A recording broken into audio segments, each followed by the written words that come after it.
Hey y'all, it's Ashlyn here. Alright. I thought I would try something new. And I have this really good book I'm reading, and I want to kind of share it with you guys. So some of the stuff I've already read in here. I just started this. I'm already on chapter 9. They're super short chapters. So I think I'm going to do to the point that I read today.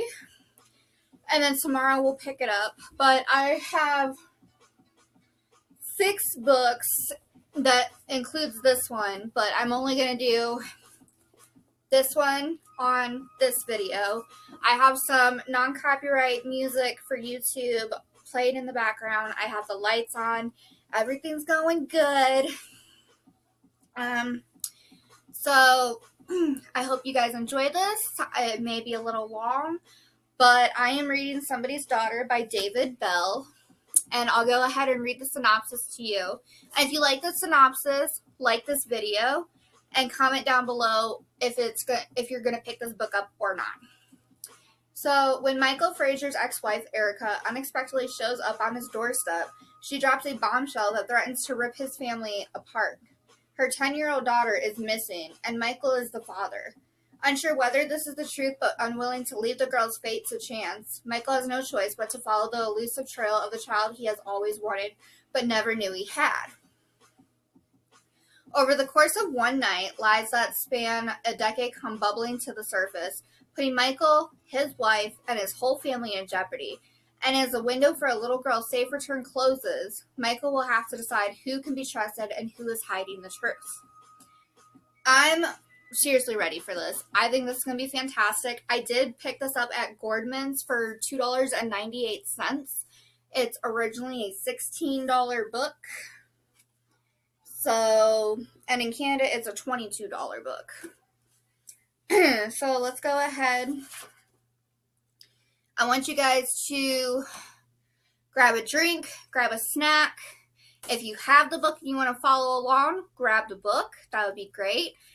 And we're going to go ahead and give this a shot and see how this goes. So here is me reading Somebody's Daughter by David Bell, read by me, Cat Mama 18. All right, you guys have your snack? If you guys are reading along, do you have your book? Are you comfortable? I have my little setup right here. So let's get started. Part 1, Evening. Chapter 1, Tuesday, 8:16 p.m. The doorbell rang shortly after 8 o'clock. The doorbell almost never rang, certainly not so late in the evening. From the kitchen, he heard the scrape of silverware against plates, the opening and closing of the refrigerator as Angela put the leftovers away in preparation for Michael doing the dishes. It was their usual long-agreed-upon routine for nights when she cooked. Then the doorbell rang. At first the sound was so small, so distant and surprising, that Michael decided he'd imagined it. An auditory hallucination. Maybe 2 glasses clanked against each other in the kitchen, and he just thought it was the doorbell. But then the bell rang again, 2 times in a row. An insistent ringing, a sound that said someone outside meant business about getting their attention. I am going to stop there for 1 second.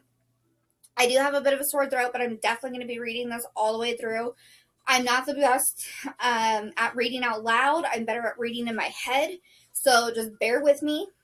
And I'll be stopping at every chapter to ask a question that you answer down in the comments. And we'll have it as Q1, Q2, Q3, or C1, Q1, or something like that. And if you guys have any questions about the book, let's just make this a thing. We can finish this whole book on here in parts. Okay, back to the story. Angela appeared in the kitchen doorway. Her hair was pulled back off her face, and she held her hands away from her body as though they weren't wet or dirty.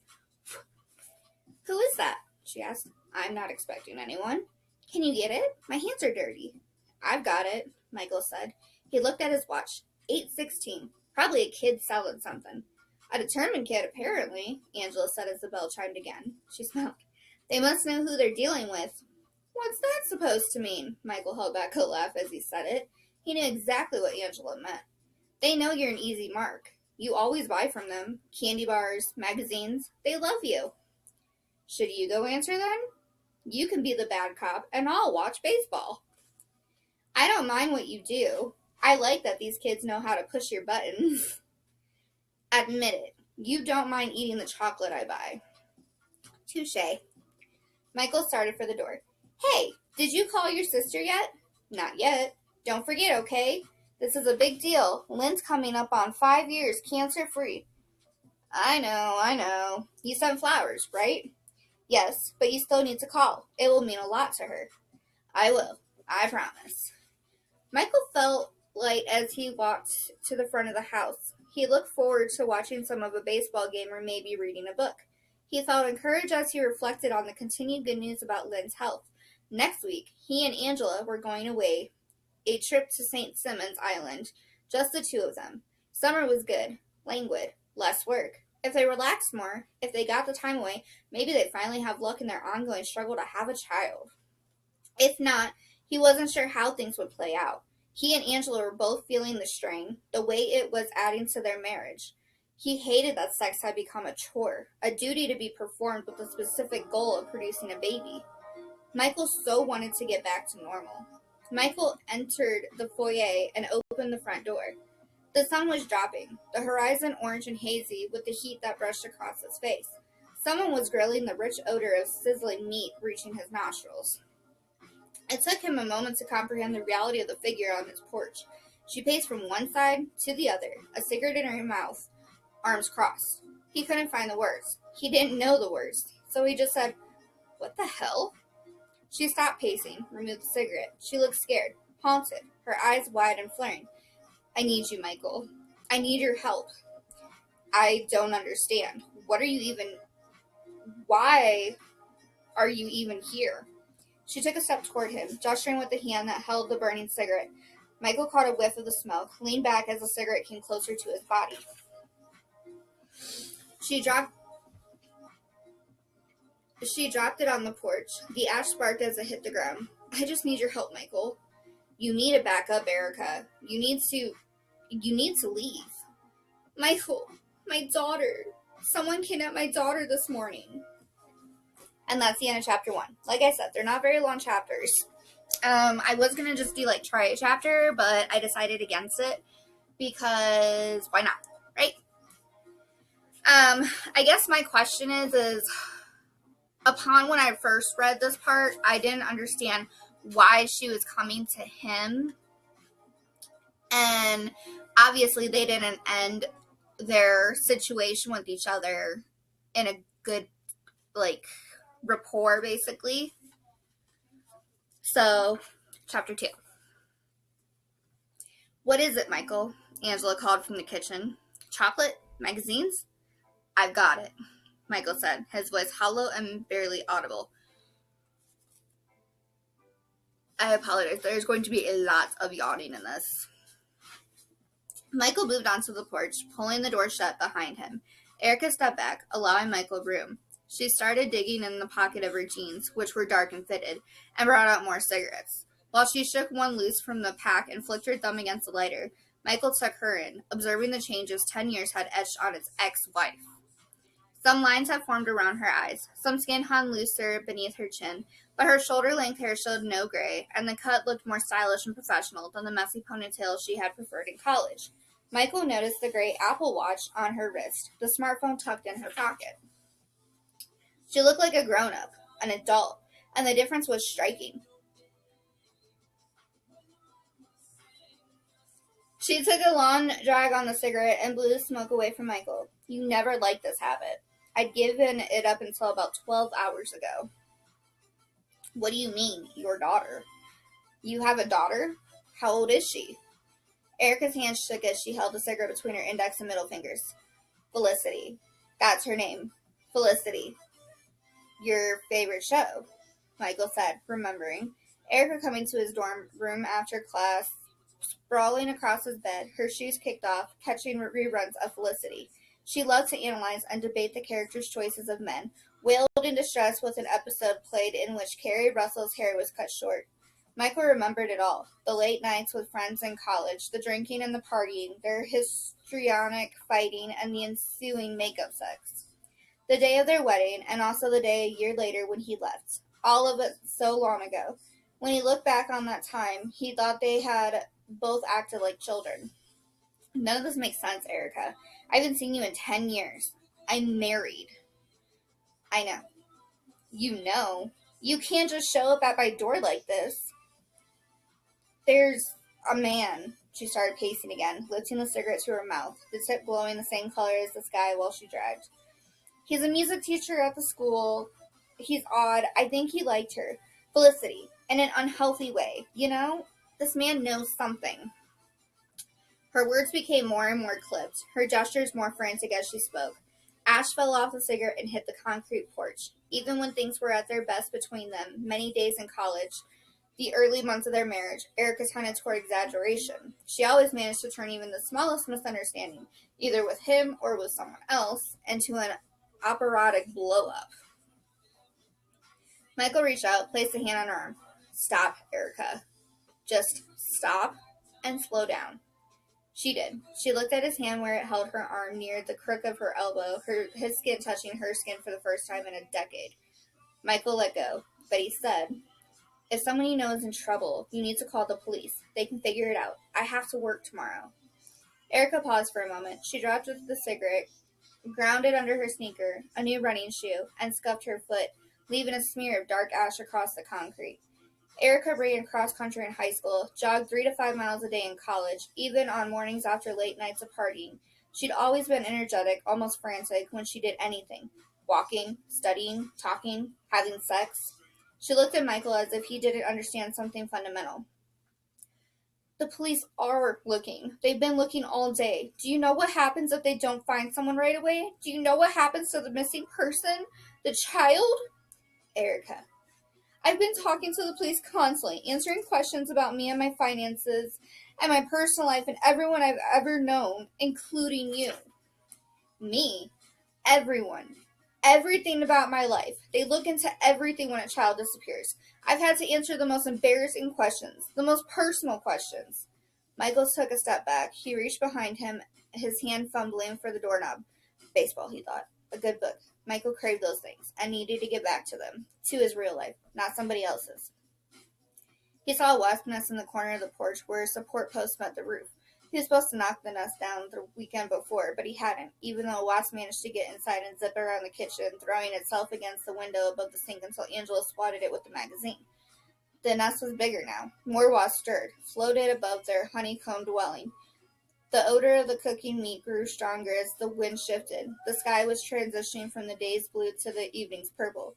You should go talk to them, the police. Go back to them. Listen to them. Tell them whatever they want to know. You were never one to keep secrets, so tell them anything that might help. I'm just a guy you don't know anymore. I can't help you. Erica stared him down. While she did, her eyes filled with tears. She bowed her head and exaggerated gesture like she was praying. The movement took him right back to their college days, to times she was upset and times they fought. In both the past and the present, the gesture reached something in Michael, summoning empathy and concern for the person before him. Erica could look so vulnerable at times. She seemed always to feel more deeply than anyone else. It hurt to look at her when she was in pain or distress. And then she glanced up again, the tear-filled eyes meeting his. Her chin quivered. You have to help me, Michael. You have no real choice. Her tone of voice had shifted. Gone was the manic edge, the revved-up energy. Erica sounded shaken, scared. She spoke again, her voice just above whisper. She's yours, Michael. Felicity is your daughter, and I need your help getting her back. And then we hit chapter 3. Now in chapter 2, I don't understand why exactly she has to get his help when he didn't even know anything about this child, this Felicity person who's 9 years old, not 10 years old like it says on the back of the book, by the way. I noticed that. But, yeah, I don't know. It doesn't really make sense to me. But let's move on. That's not possible. The door opened behind Michael. His hand still rested on the knob as it came open, so he let go. It was Angela. She took in the scene with her lips parted, struggling to find something to say, just as Michael had moments earlier.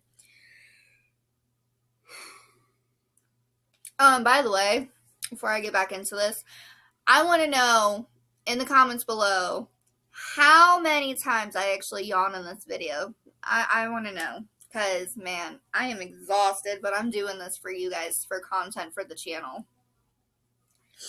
Okay. Finally, Angela said, "Is something wrong, Michael?" Erica stood with her hands on her hips, her chin thrust forward in a defiant posture, but she still had tears in her eyes. Michael looked between the two of them, feeling a strange surge of embarrassment.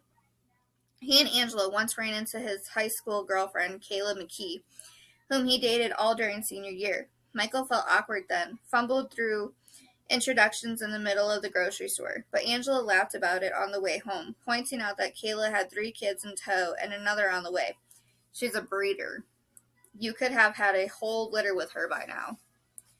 That was before all the troubles of having a child grew more desperate, but Angela always talked freely of her former boyfriends and lovers, mentioned them as casually as she mentioned a piece of clothing or a pair of shoes from her past. But she didn't laugh on the porch, not when she saw Erica. "Angela, this is Erica, I don't think you've ever met." "Hi," Angela said, nodding at Erica. Her voice clicked. "It's nice to meet you. We thought it was kids selling something." "I'm sorry, but I need to talk to him. It's important." "Michael, is everything okay?" Angela asked, hands on hips in an unconscious imitation of Erica's posture. "Can you just go back inside for a minute? I'm going to figure this out and then I'll be right in. I promise." "It's getting late," Angela said. She took one more long look, running her eyes the length of Erica's body, then turned to go back through the still open door. Michael knew what Angela meant. She was ovulating. They needed to try that night, and likely again the next morning. They had a plan. "I know you don't like me," Erica said to Angela. "You made that very clear." Angela kept going, closing the door as she went inside. Erica's words stood out. They sounded like they referred to something more than the moment on the porch, or the predictable distrust between 2 women who had dated and then married the same man. Michael started to ask about her words, but stopped himself. He had more important things to figure out. He remembered what she had said just before Angela came outside. "She's yours, Michael. Felicity is your daughter." "Erica, I don't know what you're talking about or why you're saying it, but we don't have any children together. You know that. I'm not sure why you're showing up here trying to throw my life into chaos." Erica maintained her defiant posture. "We were having sex up until the end, Michael. Up until you left me. We weren't always careful. You'd reach for me in the middle of the night. I don't think either one of us was really fully aware of what we were doing." "She's 10 years old?" 9.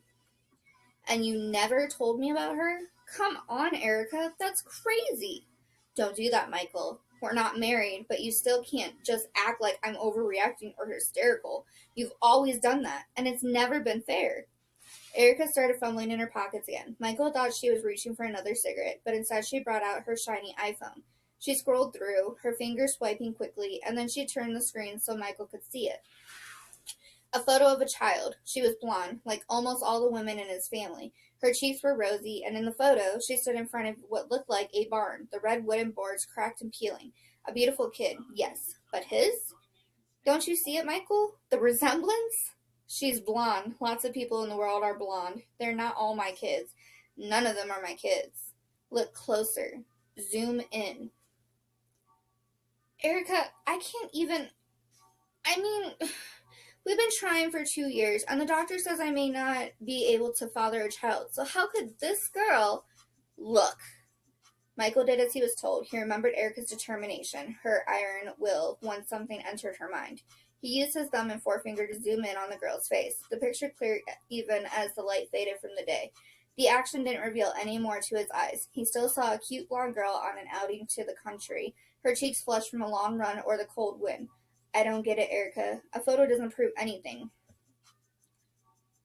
Robin. Doesn't she look a lot like Robin? Chapter 4. Who's Robin? Do you guys know? I'm gonna pause for a second. I need a drink. Alright, sorry about that. Oof. Man, loose leaf tea is so gross sometimes in the bottom. Alright, chapter 4. Michael stared at the image a moment longer, and then tried to hand the phone back to Erica. But she didn't take it, and the two of them stood frozen like that, him holding the phone and her keeping her hands by her sides. A string of firecrackers popped up the street, followed by the laughter of children. Erica, I think you need to leave, he said. I know you very well, almost as well as anyone else on the planet. I know who you are, Michael. It's urgent when a little girl is missing like this. You would never turn your back on a child in danger. Your child. Your daughter. She's not. But how did he really know? Yes, they'd had sex near the end of their marriage, and yes, the timing worked out with the age of the child, Felicity. But Erica was supposed to have been on the pill, and he and Angela had struggled so much with conceiving, but she didn't look like Robin. You're invoking Robin to manipulate me, Michael said, and he had to give Erica credit. She had always been honest and forthright. Yes, I am, Erica said.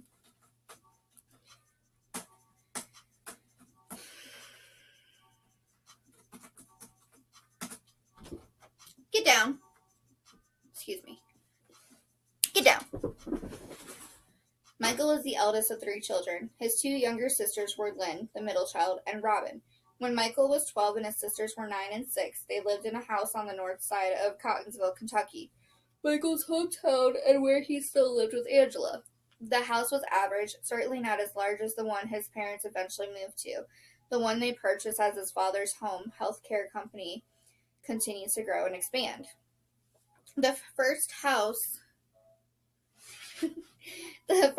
on the north side of town sat on the edge of a subdivision that backed up to a seemingly endless cornfield. A swing set, one that had been in place before his parents even bought the house, provided hours of entertainment for the kids, but especially for Robin, the most daring of the siblings. It happened in summer. Michael remembered that. July 19th. They were currently about a month away from the 23rd anniversary. He still dreamed about it from time to time. He still woke up with his heart pounding, his clothes soaked with sweat at least 4 or 5 times a year. The sun was bright that day, the sky blue and clear. Michael couldn't even say why the 3 of them were playing in the yard together at that point. Michael was 12, past the age when he could summon any patience or interest in the activities of his 2 younger sisters. His mom may have been on the phone, or showering, or tending to something in the house, which explained why the 3 of them were out in the yard together. Dad would have been at work. Back then, and all the way to the day of his death, his dad always seemed to be at work. Michael grew bored with the girls, with the silly songs Lynn sang and Robin's effervescent and seemingly endless chattering. He turned his back on them and started through the cornfield behind the house. He liked to walk up and down the rows, running his hands along the rough green leaves, listening to the way they rustled as he passed. He knew the sweet smell of the stalks, the rich odor of the earth. He could never get lost.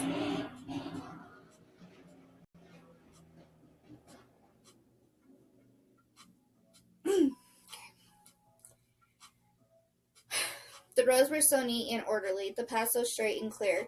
He could always find his way back. He possessed an excellent sense of direction, and he never found himself turned around. He could say how far he'd gone that day. Not very. He knew he was supposed to be in the yard watching his sisters so they didn't wander away or fight with each other. Even at that young age, he understood the unique place he occupied in their lives. They looked up to him. They worshipped him. They always listened to Michael, even more than they listened to or stood in awe of their own parents. Even Robin, the baby, the one Lynn always called the favorite. Robin, Daddy's little girl. Michael couldn't say why he'd turn around when he did that day. He didn't worry about his sisters being alone. They were getting to be old enough that he felt he didn't need to watch them all the time. He decided that summer that they both acted more like babies when he was around. When they were left alone, they functioned in a more mature manner. But still, his mom often asked him to keep an eye on them when she was busy with something else. He knew his mom worried the most about Robin. Even at age 6, she was a daredevil. She climbed on everything, tall trees and playground jungle gyms. She rode her bike as fast as she could, jumped into the deep end of the pool whether an adult was nearby to watch her or not. She made Michael as nervous as his mother.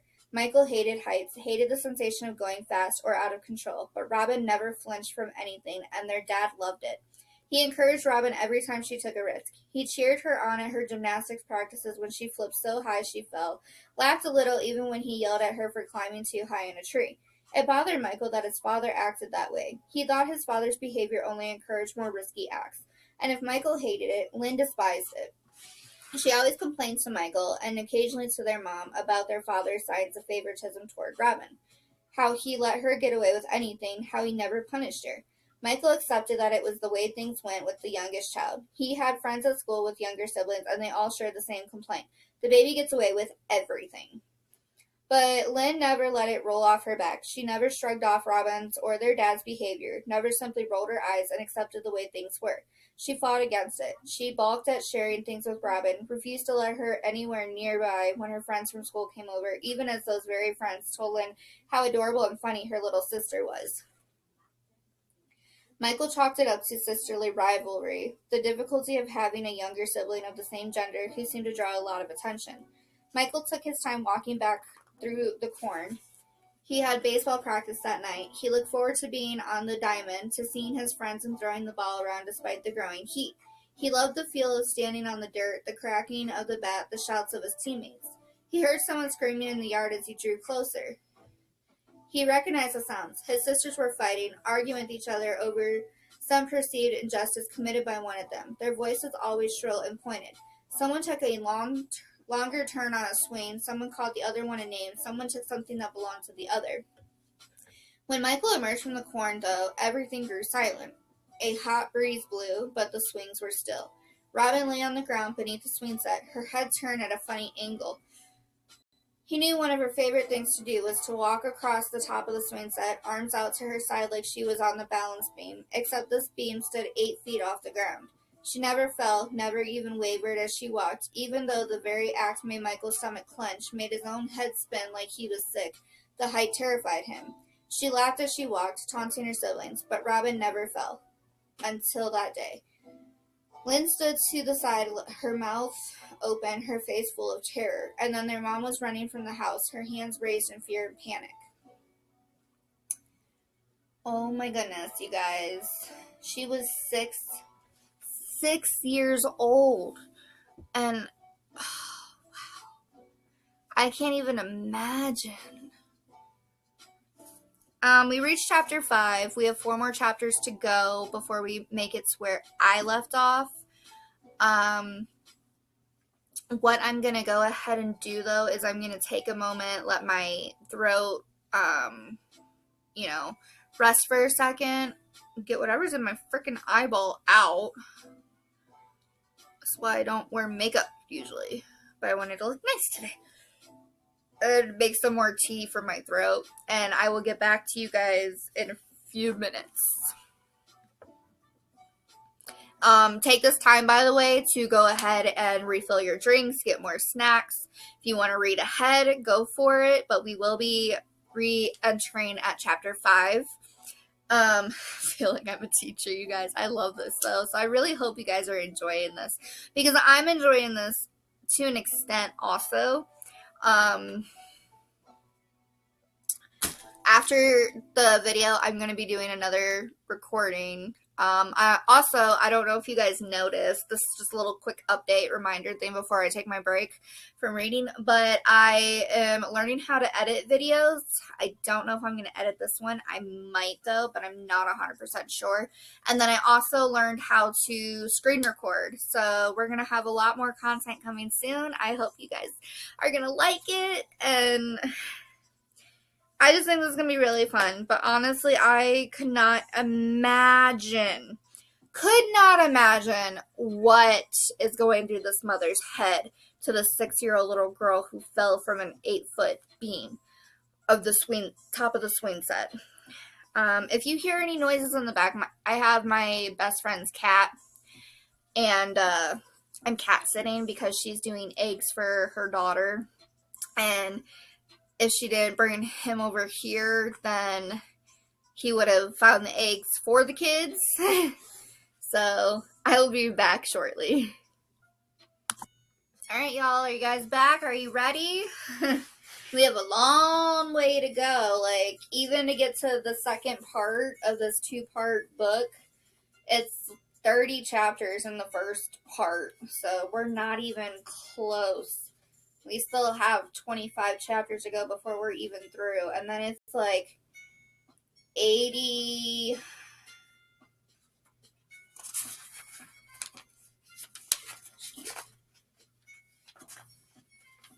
85 chapters. One second.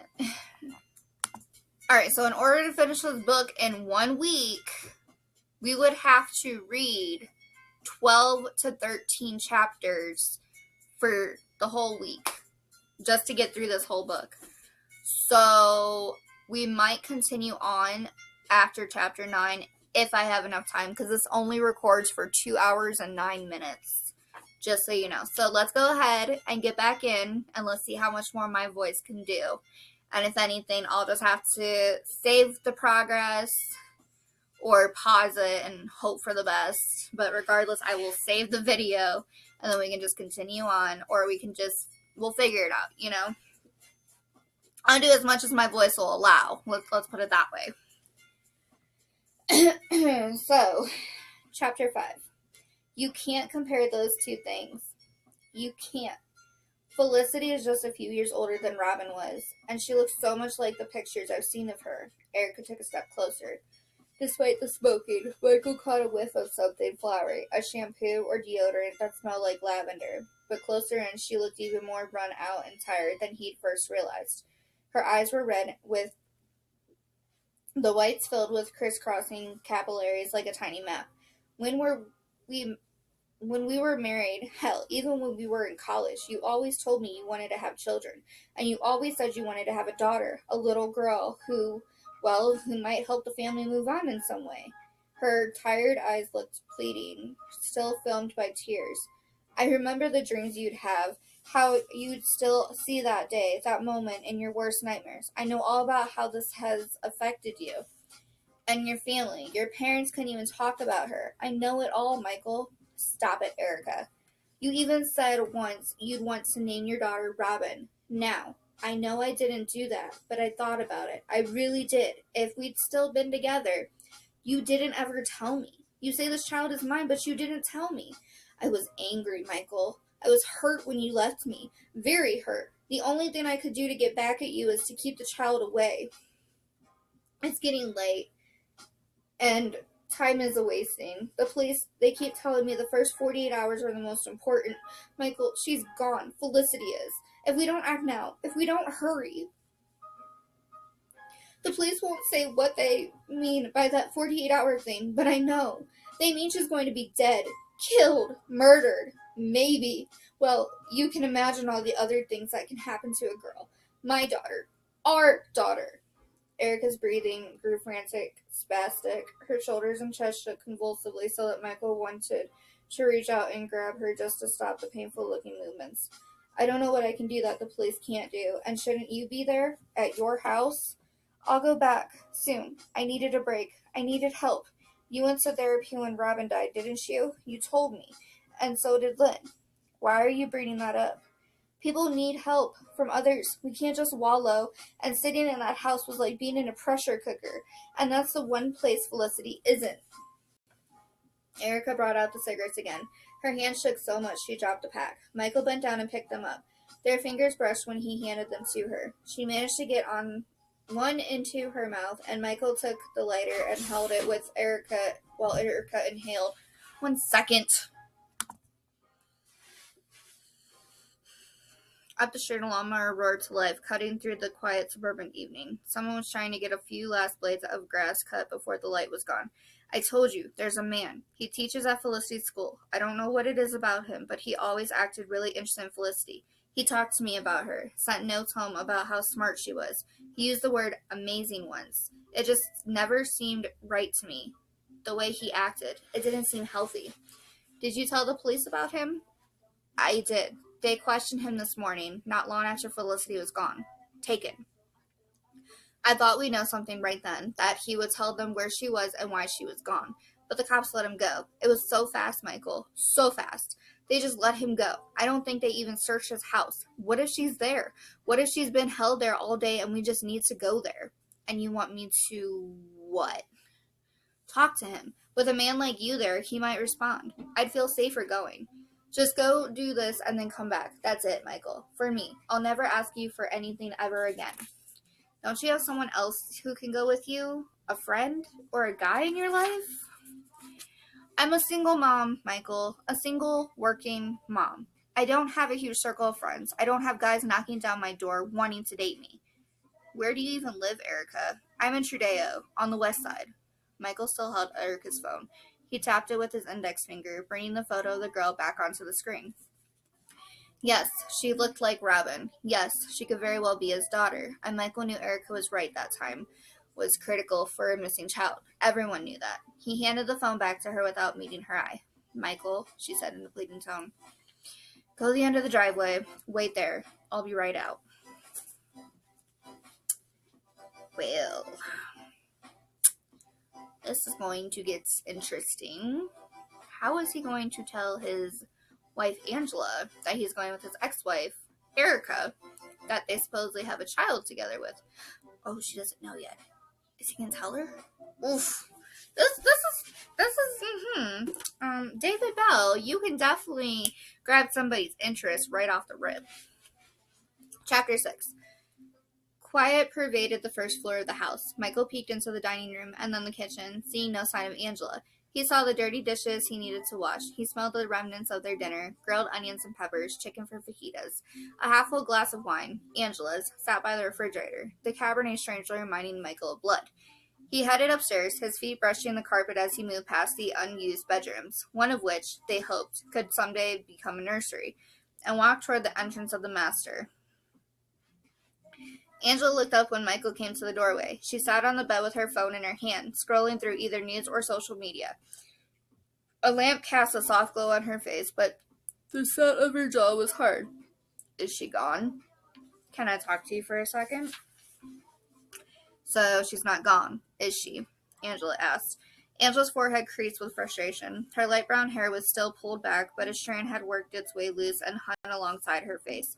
She tucked it away, her lips pressed into a tight line. Michael knew she had a lot to say, a lot of questions to ask, but he recognized the restraint she displayed. She excelled at patience, remaining calm in just about any storm, and processed, oh my gosh, you guys, I'm so sorry, and possessed an inexhaustible ability to wait to hear what other people said before she responded. It made her a good salesperson at work and a good partner at home. But in that moment, her patience felt spider-like, a sticky spun web Michael saw no way to avoid tangling himself in. I'm going to go with her. Up to Trudeo, where she lives now. He waited. Angela stood up, placed her hands on her hips, her face impassive. Okay. Why? On his way through the house and up the stairs, Michael spent time rehearsing exactly how he would tell Angela what Erica had told him about her daughter and the possibility he was the child's father. He had found no good way, as he stood in the bedroom facing his wife, the words were slow to come. He started with the part he knew would elicit Angela's empathy as a mother, as a person. Apparently, Erica has a daughter, and the daughter has been missing since this morning. Oh no, that's awful. Right, I can't imagine. And when someone, a kid, disappears like this, the first 48 hours or so are the most crucial if they want to get the kid back alive. The hand fell away from Angela's mouth and her eyes narrowed as she processed the news she'd just been told. Is she married? Why is she here if her daughter is missing? Shouldn't she be out looking, or else waiting for the kid to come home? Michael answered the first question because it was easy to answer. I don't know if she's married. I don't know anything about that. Angela waited, her patience back. Michael considered telling her something else, leaving out the most damning and painful part of what Erica had told him on the porch. But he couldn't lie to her. He just couldn't. So he told her. I wish we would know how he worded that, so if this were ever to happen to anybody in, their lifetime, you would know how to word it, because that's a very trying situation right there, especially when you're attempting to have a child and having no luck whatsoever, to the point that you have to schedule your ovulation, schedule sex, and everything else. I feel so bad. Chapter 7. Michael gathered his keys, his wallet, and stuffed them into his pockets while Angela hovered behind him.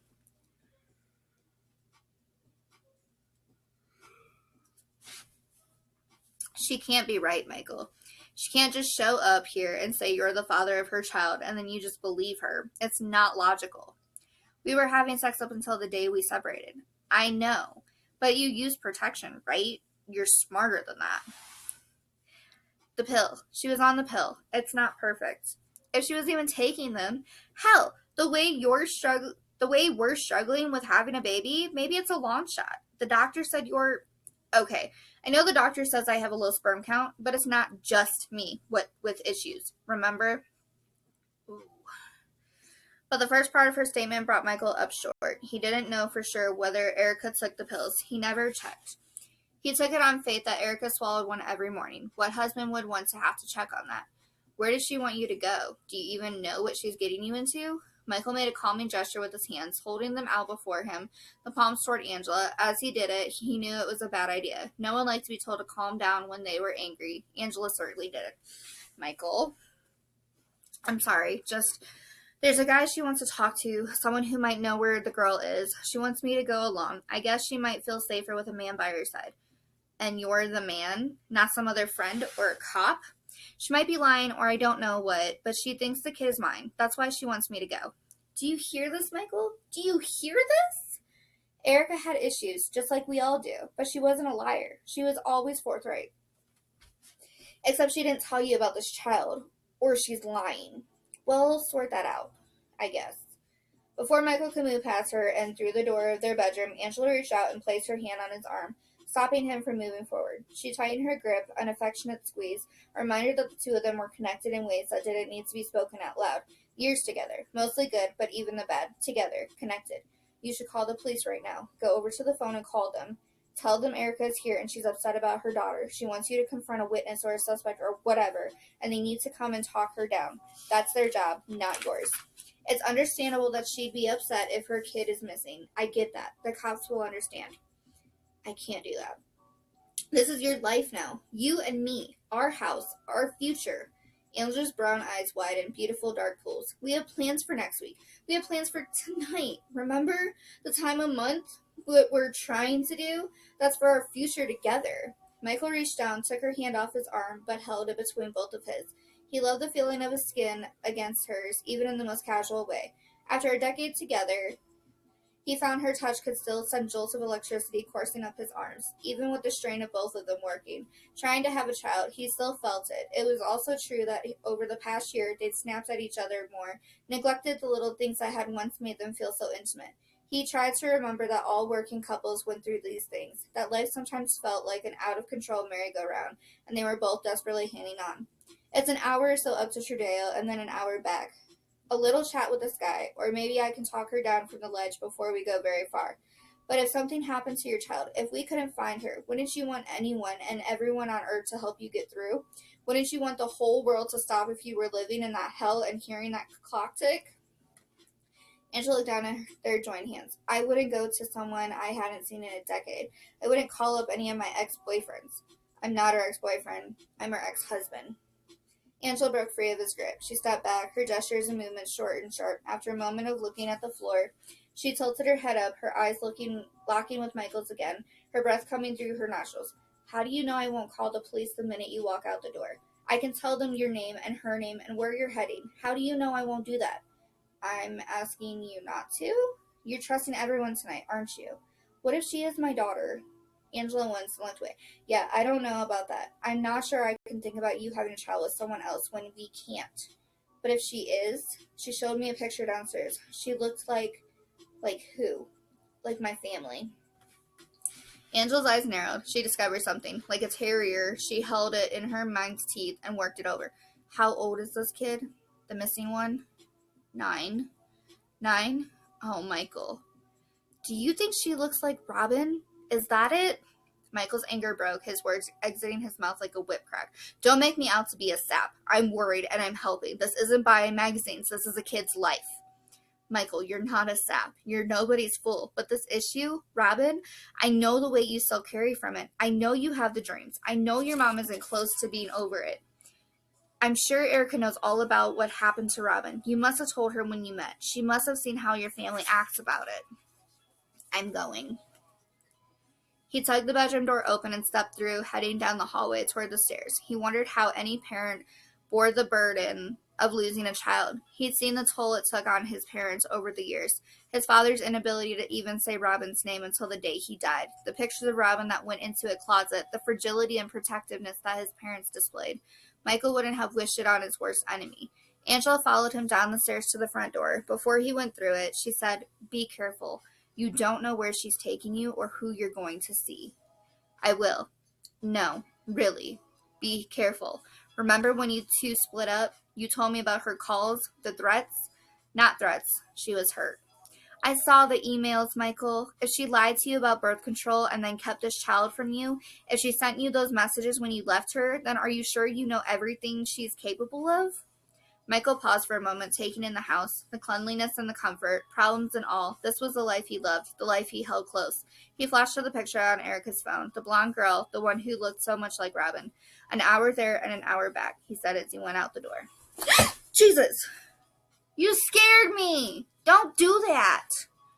"I am so sorry. I just got massive goosebumps. Nothing like your cat, coming after you when actually going after another cat. Oh my goodness." Okay, so I don't even know if I should believe that Felicity is Michael's. None of it makes sense to me. Honestly, why and how would you wait 9 years, almost a decade, to tell somebody? And then she keeps saying that she's missing, that she was taken. Does she know something? I mean, he said Erica's never really been all there. She's over-exaggerated situations. On to the next chapter. Michael stepped onto the porch, noting the two ground-up cigarette butts, the scattering of ashes. He briefly considered sweeping them away with his foot before Angela could see them, but he knew he'd just be wasting time. Angela was upset enough, and with good reason, so why worry about something small like the mess Erica made on the porch? She paced at the end of the driveway. She wasn't smoking, but she held the phone to her ear, and as Michael approached, she gestured wildly with her free hand. It shook as though stricken with palsy. She ended the call and looked up as Michael approached. "The cops." "Nothing. They still don't know anything." She checked the time on the phone screen. "Almost 12 hours, Michael. It feels like 12 years. We have to get moving so I can get home sooner." At the end of the driveway sat a white Camry, parked at an odd angle to the curb as though the driver had been in a hurry. "I'm driving. You're too upset and it's going to be dark soon." Fine. I don't care. I'm happy to let someone else do something for a change. Let someone else worry." Michael went around to the driver's side of his Honda SUV. He unlocked the door, but saw Erica walking back to her car. "What are you doing?" "I need something." "I thought we were in such a hurry." Michael stood by the open door as Erica walked to the Camry. She fumbled around inside, the dome light showing her movements, and then came out with a jacket that looked too heavy for the hot June weather. She walked back up the driveway and then climbed into the passenger seat of his car. Michael backed out of the driveway, watching his home recede behind him. "Are you sure you don't want me to just take you to the police? Maybe if you talk to them again, they would be more responsive, or they could give you more information." "This guy's name is Wayne Tolliver. I have his address right here on my phone. Go north on Route 128. That's the way. He lives in Trudeo, not far from where we used to, almost to the east side." "What do you need the jacket for? It's 80 degrees. "I just need it." She held the jacket on her lap, tucking it close to her body like a security blanket. Michael did as he was told, heading for the state road that led to Davenport County. It felt awkward in the cornfield space. Oh my goodness. Confined space of the car. Michael sensed her fear and anxiety, like being in close proximity to a jittery wild animal. She looked and smelled like she'd recently showered, but she wore no makeup, and Michael could see the worry and pain etched on her face like the work of erosion. He had next to no sense of what her life had been like over the past decade. A number of times over the past year, he had checked her Facebook page, but she allowed little information to be made public, and Michael never felt right sending a friend request, not because he didn't think he could be friends with his ex-wife, but because he didn't feel right opening that door to the past. He'd broken things off so cleanly and clearly with Erica that he felt he couldn't be the one to initiate. And he never seen a photo of a child on her social media pages. Never. How did this happen? I mean, where was the kid taken from? Felicity, not the kid. Can I smoke in here? Michael started to say no, but relented. Crack the window, please. Erica did as she was asked, opening the window before lighting up. You're more uptight than you used to be. I used to smoke in your car without you saying anything. Of course, your dad paid for that car. And the house, too. It's pretty nice. A mini mansion now. You and I lived in that little apartment. How many bedrooms does it have? 5, and 4 bathrooms. You didn't answer my question. You must be working for your dad, right? She asked, a trace of surprise and disdain in her voice. You said you never wanted to do that. You wanted to get out of Cottonsville and not work in his company. Things changed. They needed me when he died. So you just started working there when he died? Michael hesitated, watching the oncoming vehicle pass. No, I started shortly after I got married again. Why? Michael lifted his right hand as he spoke. I wanted to help my family. They matter to me. I was young when I said I never wanted to work there or live there. I'm sorry, by the way, about your dad. How long ago did he die? 14 months. And how did you know about it? Facebook. What else? Where else? Is your mom okay? She must have taken it hard. Yeah, she did. They were together since college. I think she's a little directionless. So much of her life was tending to him. Now there's no one for her to take care of. And it was hard on you, too, Erica said. Not a question, but a statement. I know you really loved him and admired him. I'm okay. Life goes on. It was just sudden, that's all. And your family certainly already knows about losing someone. It must have brought things back up from the past. Okay, let's just not talk about Robin and all that, okay? Sure. But you always carried that burden with you. If you ask me, they let you carry too much of the weight just because you were kind of watching her. Erica, can we drop it, please? Okay. Michael ignored her. He gripped the wheel tighter, staring at the road. He didn't want to think about that day or to think of his father dying. He pushed it away. It was all too much to think about, too much to remember. It was too big.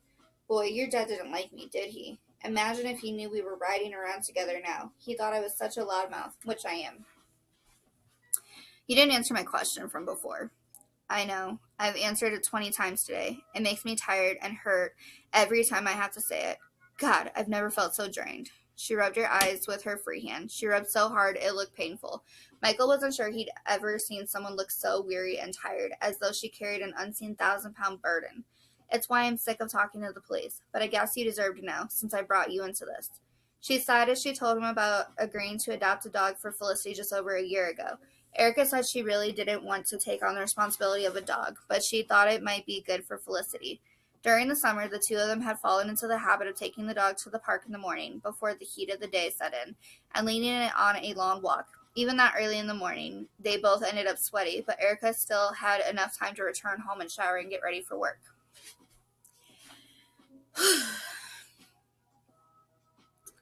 This morning, we went a little later than normal. I'd had a late meeting at work the night before, so I didn't need to get in as early. I went to the park, got the stupid dog out of the car. As Erica moved to the events of that very morning, her voice took on the frantic, nervous tone again. Michael felt bad making her relive it, but his desire to know was even greater. Felicity and I had a fight last night. She wants to get her ears pierced. I say she's too young. We went around and around about it. When we woke up this morning, she was still pissed at me. She inherited my stubbornness, so she refused to get out of the car and walk with me and the dog. Erica took one last drag and threw the cigarette out the window, and as she powered it back up, the air made a whooshing sound. I was over it, Michael. I'm a single mom. I fight all these battles alone. So, I told her if she wanted to sit in the hot car and wait for me, she could be my guest. No skin off my nose, right? Erica grew quiet. Michael turned onto the state road toward Davenport County. With the window up, the car seemed particularly silent, with only the sound of the tires rolling over the pavement and the gentle hum of the motor and air conditioning. Michael waited, although he might have guessed what came next. When I get back to the car, she's gone. Just gone. No sign of a problem, no blood or scream or anything. Just gone. Could she have, kids run away? A 9-year-old? Where would she go? The park's in the middle of town. She had no money with her. Nothing. Erica drummed her fingers against the passenger side door. Thrum, thrum, thrum. Sorry. Were there witnesses? Did anyone see anything or anyone unusual? Erica was turned away, her face pointed out the window, watching the cornfields and cattle pastures roll by. It was kind of early, about 9. The park still wasn't very crowded. She paused. Michael thought she wasn't going to say anything else, but then she added, I have a problem, Michael, and it looks bad for me. Since she stayed in the car and I walked the dog alone, people saw me in the park, but no one saw Felicity in the park this morning. It's like she hadn't been there at all, and they're wondering if I made the whole story up, if maybe I've done something to her.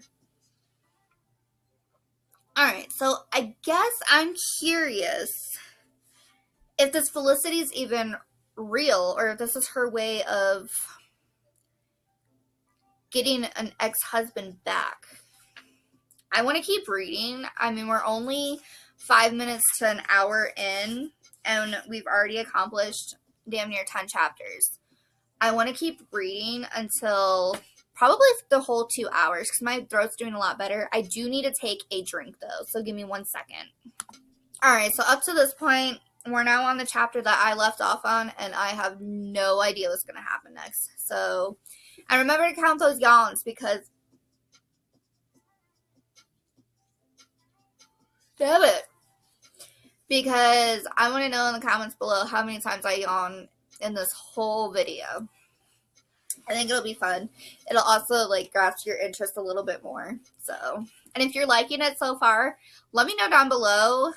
Make sure you hit that notification bell, especially if you want to see the next part. I'm not done yet. Like I said, we're going to go a while, because I'm interested in knowing what happens next. I mean, we're only 38 pages in and on chapter 9, so. Okay. You guys ready?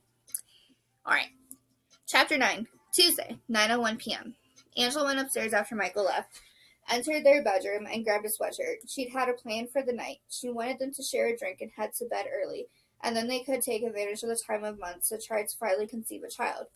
She shook her head, felt her cheeks flush. Nothing kills the mood like your husband's ex-wife showing up. She turned on the air conditioning and then came back to the kitchen, taking in the dirty dishes Michael was supposed to do and finding the half-empty wine glass by the refrigerator. Oh, I'm drinking that, she thought, downing what remained in 2 big gulps and enjoying the heavy taste. She leaned back against the counter, angry at herself for wishing that when she came downstairs she'd find Michael. His mind changed. The trip with Erica aborted. But she knew it was wishful thinking. Michael wasn't the type to change his mind, and she had to hand it to Erica. She knew the right buttons to push, the right scab to dig into. A missing girl who might be Michael's daughter, a girl who looked like Michael's dead sister, Robin. Well played. Well played. She poured another glass of Cabernet, deciding not to wait for Michael's return to have another drink, and almost emptied the bottle. No way. She'd earned this one and took it with her as she left the kitchen, carrying the wine glass down the hallway to her home office, clicking on the first floor flights as she moved. She needed to sort through reports, catch up on what felt like 1,000 emails. With a vacation just ahead, she needed to work double time in order to be ready to go, to finally unplug and unwind with Michael and nothing else in their way. Sorry. Knock it off. Was it selfish to feel like the night's events had put the vacation and their peace in doubt? After all, a child appeared to be in some kind of jeopardy. You see that movement? I'm gonna smack some cats. What are you two doing?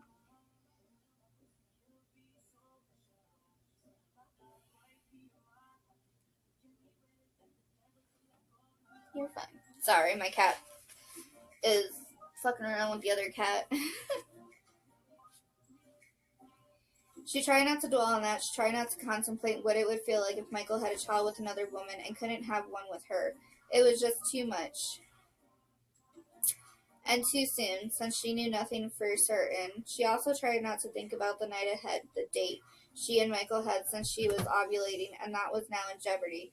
She sipped her wine and took a few deep breaths. 1 second. Yeah, that's what I thought. Knock it off.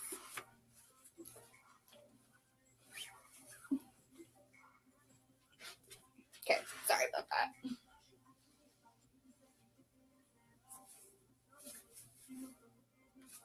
that. I see you.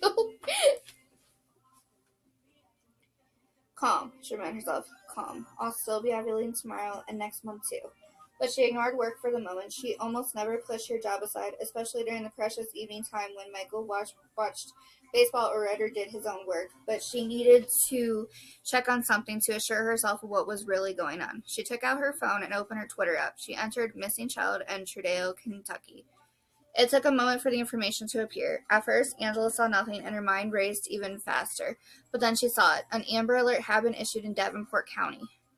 9-year-old girl missing from a local park. Mother distraught. Thoughts and prayers. Any information, call. Note witnesses. Police believe the child is in danger. Wow. Angela let out a sigh, and her heart dropped like a stone. She scrolled through the feed a little more and came across a video, something posted by a news station Trudeo. Angela pressed play. She saw a blonde-haired girl, a beautiful kid, one who looked like an angel. She stood in front of a piano and sang as someone unseen picked out the notes. It took a moment for Angela to recognize the song. At first, she couldn't place the lyrics, but then the melody and the words clicked in her brain. It was that song from the Muppet movie, the one she saw as a kid, the song about rainbows and dreamers sung by Kermit the Frog. Angela's eyes burned with tears. The melancholy nature of the song and the sweet innocence of the singing child brought the emotion surging to the surface. She wiped at her tears as the video ended, the image freezing on the girl's face, her eyes wide, almost haunted. Or was Angela projecting her own fears onto the child? Or was she more emotional due to ovulating? Was her desire for a child of her own infusing everything? She thought, I need more wine. She started back down the hall, understanding that work might get passed over that night, that she might need a different kind of distraction while she waited for Michael to come home. They could deal with their problems then, discuss and understand, and make plans. They'd survive whatever it was, even if the child, the missing little girl, was Michael's daughter. She almost laughed. The girl they, especially he, always wanted, delivered to them in the craziest way possible. She again tried to ignore the little knot of jealousy in her gut, the one that arose at the thought that her husband had fathered a child with another woman. She pushed the bad feeling away. We can handle it. I can handle it. I can. What was that old curse? May you live in interesting times?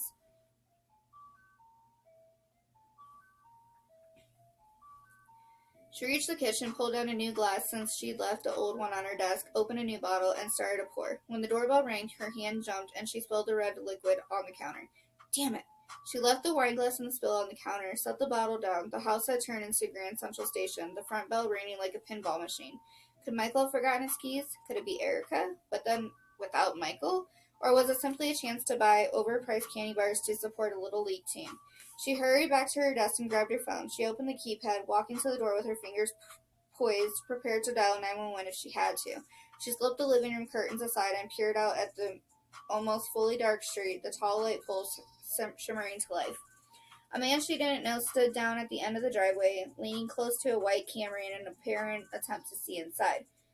Angela cut her eyes to the porch, caught a glimpse of a woman in a business suit, hands on hips. Something glinted on the woman's belt. Something shiny and gold caught by the porch light. And when she turned her body, looking directly at Angela, the gun on her other hip, a menacing black weapon, revealed itself.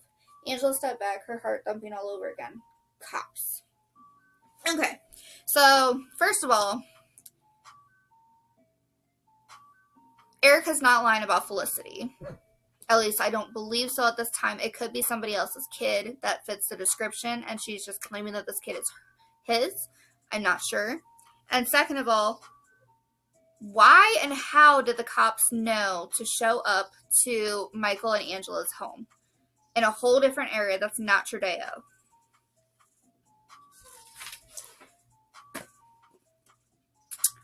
Sorry about that. Let's continue.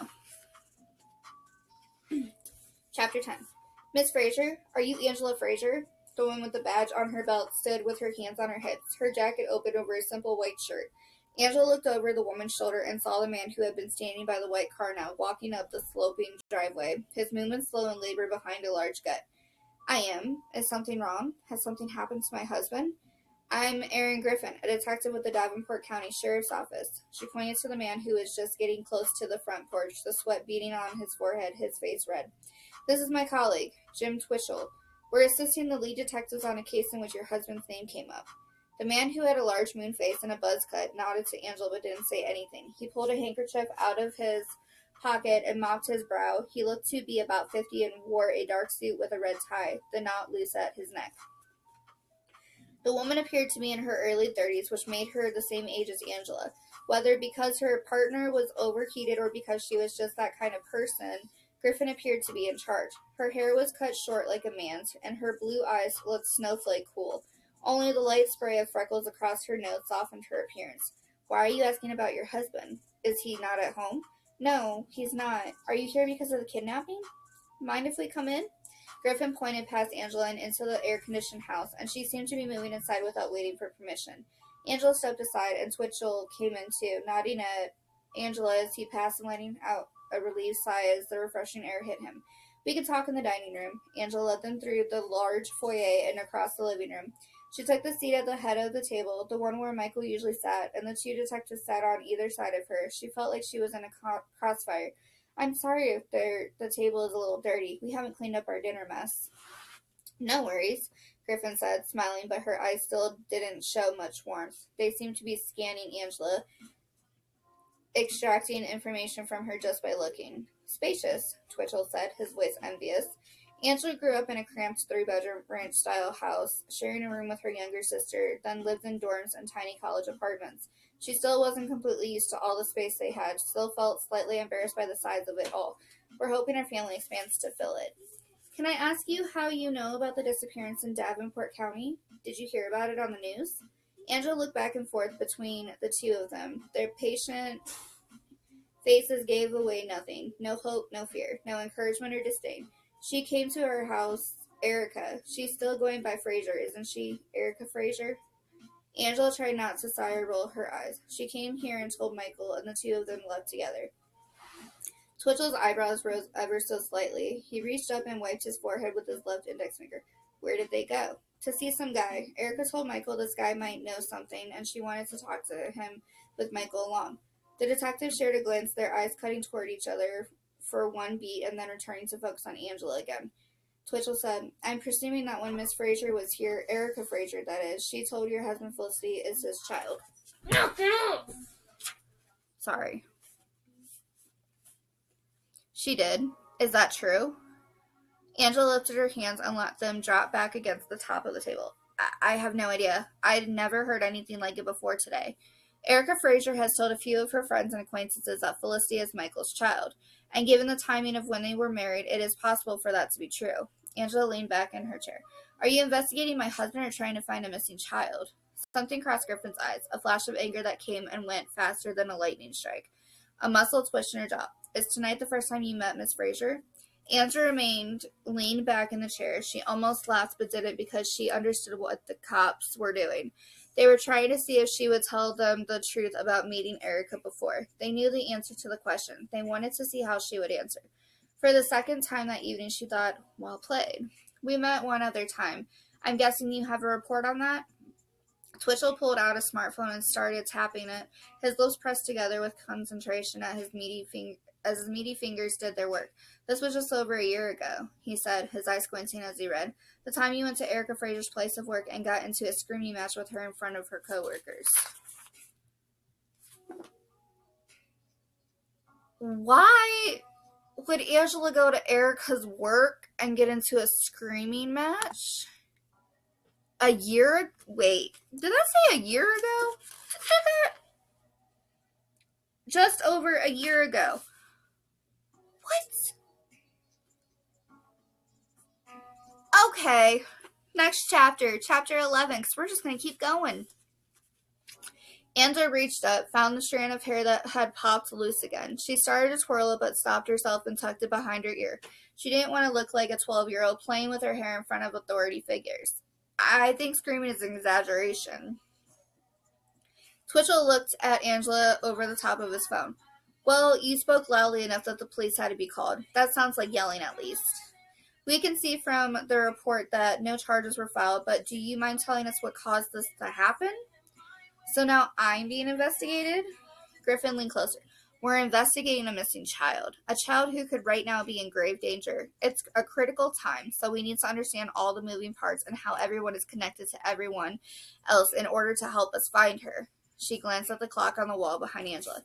We've taken attention away from that search to come here, but we do need to get back to helping our colleagues and the volunteers. So, why did you and Erica Fraser have worse that day at her place of employment? What happened that made you go that far just to speak to her? Angela felt appropriately chastened, and regardless of what she thought of Erica or Michael's decision to go with her that night, she hated the thought of a child in jeopardy. Any child, anywhere. I didn't go that far to just speak to her. I was already there for my job. She looked back and forth between them again, trying to gauge whether one of the faces was friendlier than the other, whether it made more sense to focus on just one of them. I'm a sales rep for a pharmaceutical company, so I cover this whole area.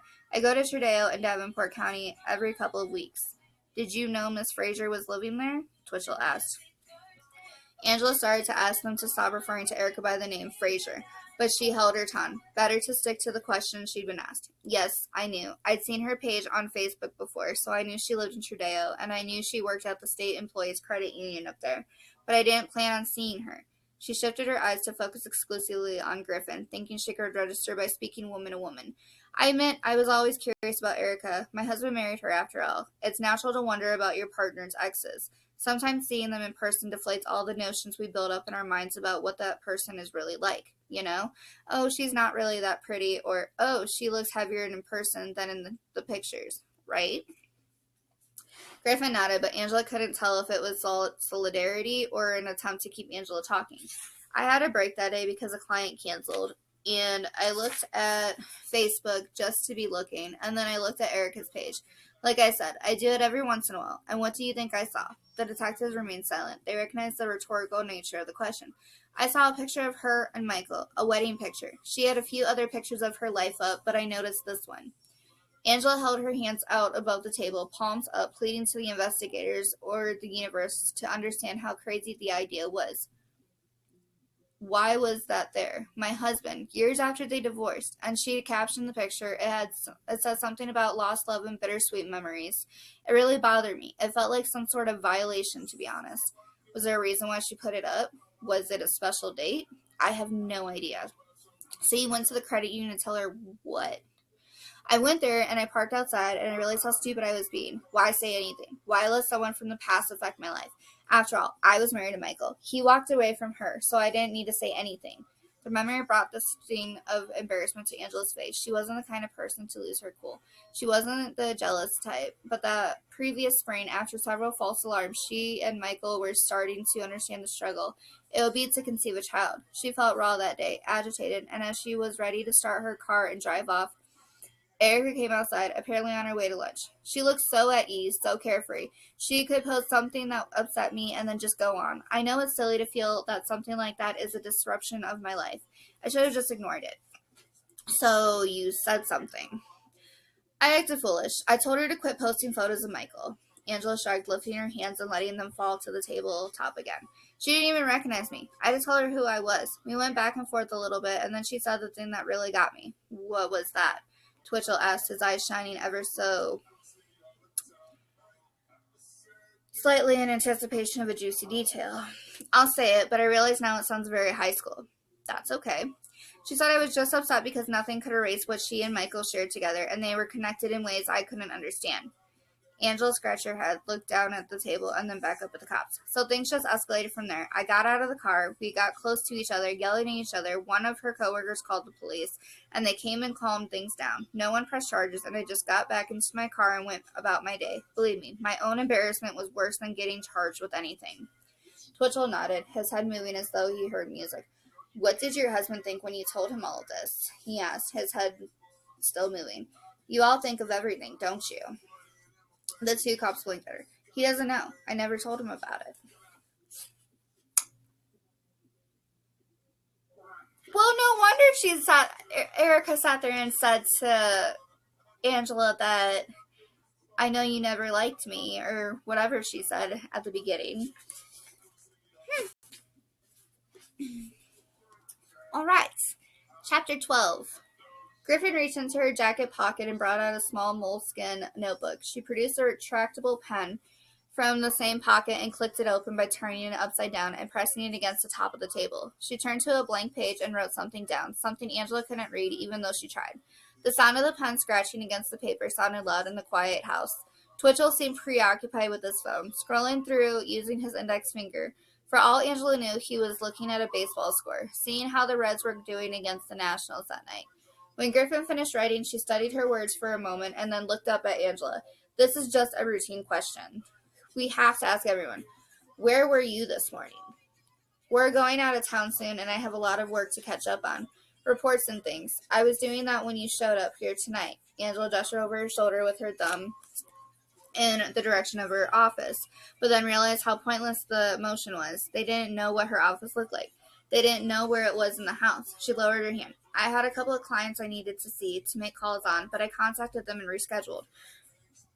I decided to just work from home today, so that's what I did. You were here all day? Yes.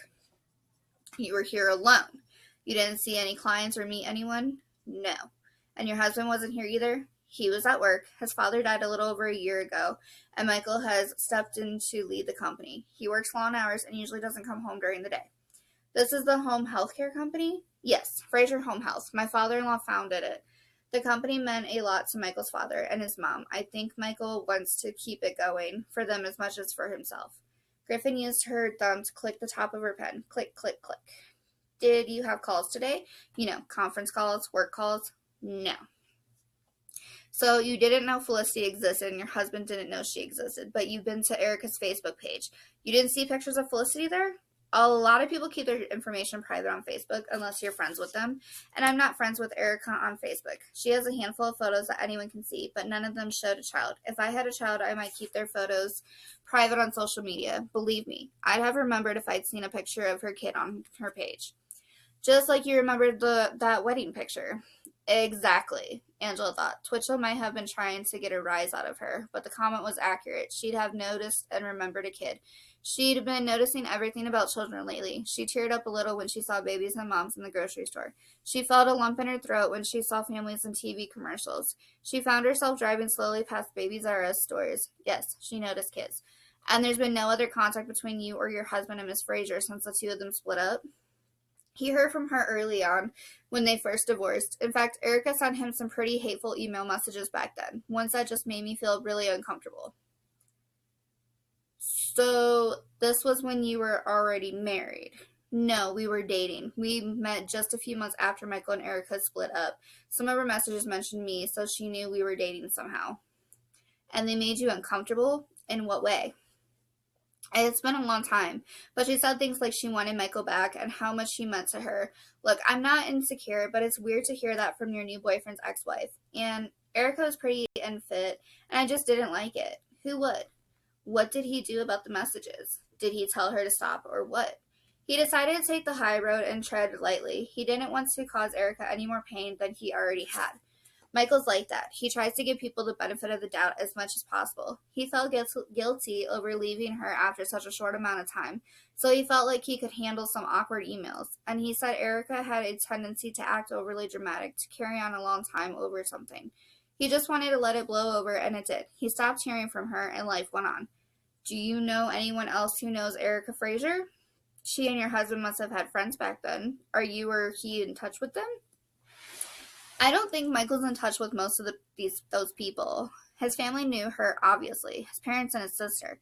Does he talk about his ex-wife? Ever? Angela thought she heard an undercurrent of emotion in the detective's question. Not very much. Almost never. Has your husband ever mentioned a man named Jake Little? Who's that? Has he mentioned him? No. Is he a friend of Erica's? He's an ex-boyfriend of hers. They dated a couple of different times over the years. He was a sort of father figure to Felicity. Have you heard from your husband since he left with Erica Fraser? Griffin asked. No, I'm leaving him alone. He wanted to go, so I let him. He said he'd be back as soon as he could. I'm not thrilled about it. Who would be? But I'm also not going to beg him to stay if he wants to do something like this. Would you mind calling him? Angela found herself shaking her head, telling the cops no before she even said anything. I don't want to call him. Look, I don't want to come off like some needy wife. He wants to do this, he can do it. It's fine, really. Whatever comes our way, we can handle. The cops again exchanged that glance, their eyes locking as though they could communicate without words, which they probably could. What? We'd really like for you to make that call. We haven't been able to get a hold of Erica Fraser for the past hour or so. She's not answering her cell phone, and she's not at her house where we'd like her to be. Given some other factors we've learned about, we'd like to know where she is. What other factors? Angela asked, her concern rising. Maybe she wouldn't get to play the cool, detached wife. Maybe there was more at stake. Griffin nodded and then seemed to have reached a decision. She spoke with her pen still in her hand. About a month ago, Erica Fraser was investigated by Child Protective Services for endangering her child, and now the child is missing with no actual witnesses to the events she described. She came here and has taken your husband somewhere. We'd like to know where she is. See? Angela did, all too well. Before Griffin was even finished talking, she was picking up her phone. What? Oh my gosh! Mind blown. Oh, my Lanta. Wasn't she... But when she was at the end of Michael and Angela's driveway, and Michael came out, she went like this to Michael because she was on the phone and she said the cops. Nothing. They don't have anything. But they haven't been able to get a hold of her in over the last hour. She hasn't been answering any of their calls. What is going on? I am so blown away right now, and I just want to continue. I hope that's okay with you guys, because I think I'm just going to continue, because oh my Lanta. Okay, we're going to stop after chapter 15, because then I'll make it halfway through part 1. So we're going to go to chapter 16, so we have 3 more chapters. Because we're on chapter 13, but oh my goodness, you guys, that is a twist. That is seriously a twist, and I need some tea for my thing. I don't know what's going on with my eyeballs. My glasses feel a little weird, though. And this tea tastes like boo-boo. Alright. But let's continue. Because I turned pretty freaking quick. Okay. Guessing my stomach, sorry. Chapter 13. When the call went to voicemail, Angela stood up. She walked away from the table where the cop sat, turning her back to them. She pushed the red button to end the call without saying anything, cutting Michael's friendly but efficient greeting off in the middle. She walked out to the front of the house, toward the foyer, where through the drawn curtain she could see dark night, and dialed again. She said one word under her breath, a command and a wish. Answer. While she listened to the chirping ring, she looked at the wall. A picture of her and Michael at their wedding hung there, the two of them looking younger, smiles wide as he held her in his arms. An almost Hollywood-esque ray of sun beaming over his left shoulder. Yes, she thought, it had been so easy then. All they had to do was be in love, eyes cast to the endless future, jobs, kids, a new house, new possibilities and adventures. I have a hair. It was tickling me, sorry. Something else crept into her mind, a slithering snake of jealousy. He and Erica must have felt that way once in that picture she shared on Facebook. Answer, she said again, teeth clenched tighter. But he didn't, so she left a message, doing everything in her power to keep her voice calm and collected. She didn't want to plead, didn't want to sound out of control. Michael, I need you to call me back. The police are here, and they're looking for Erica, and now they're looking for you. Can you call me back when you get the chance? I think you might be getting in over your head. She hung up. She reminded herself of how much they had together, how much they had shared. One night couldn't erase it all. A child from the past couldn't either. But even as she thought that, a stab of jealousy hit her in the chest. Why could he have a child with someone else and not with her? Was something wrong with her? No answer? Angela jumped at the voice. Twitchell stood behind her with Griffin at his side. She held the phone tight, her knuckles straining, the skin slick with sweat where it touched the black case. No, I left a message. You can try again in a few minutes, if he doesn't call back. He doesn't like to answer when he's driving. It goes right to the speaker in the car, but he still doesn't like to do it. Both of the cops nodded understanding. Do you mind if we have a look around the house? Just a quick glance while we're waiting for your husband to call back? Angela didn't think she could say no. Why would she? Sure. Griffin started up the stairs, her flat shoes making no sound against the carpet. Twitchell pointed behind Angela. What's down this hallway? I have an office there. Michael does too. And a guest room. My mother stays there when she comes from out of town. Again, she realized how much spare space they had, how fortunate they'd been thanks to Michael's family. She and Michael both worked hard, but her father-in-law had built a company that made them all comfortable. Beyond comfortable. Mind if I look? Go ahead. Angela stepped out of his way. Angela didn't know whether she was supposed to follow, but since no one told her not to, she did. She figured it was her house, her office. If the cop wanted to look around, she could tail him. Twitchell looked the room over, taking it in like he was a prospective buyer. His eyes paused briefly on the glass of wine, and then he pointed to the open laptop. This is yours? For work? Work and personal. Mostly work. He glanced at but didn't touch the papers on her desk. His eyes trailed around the room. He pointed to the closed closet door where Angela stored a hodgepodge of more papers, catalogs, samples, and cases. Do you mind? Again, Angela stepped out of the way. Sure. Twitchell pulled the door open. It stuck for just a moment, and Angela wondered what he expected to find in there. A bound and gagged child? A dead one? He looked around inside and then shut the door. Is your husband's office in the next room? Yes. Angela led him there. Does this computer have a password? Can you log on for me? It does, and I can. Angela knew most of Michael's passwords, even though she almost never needed them. He knew hers as well. But she paused for a moment. What are you looking for? I mean, he's not here. Nothing in particular. If you're not comfortable with this, if you think there's something we shouldn't see, I don't think that. She leaned over the laptop and typed in the password. Then she stepped aside for the cop. I want you to find this missing child, too. Okay, it's horrible to think about. Okay, I'll just be a minute. Why didn't you look at my computer this closely? You're here. If I wanted to know something about you, I'd ask. It sounds like you think I'm honest.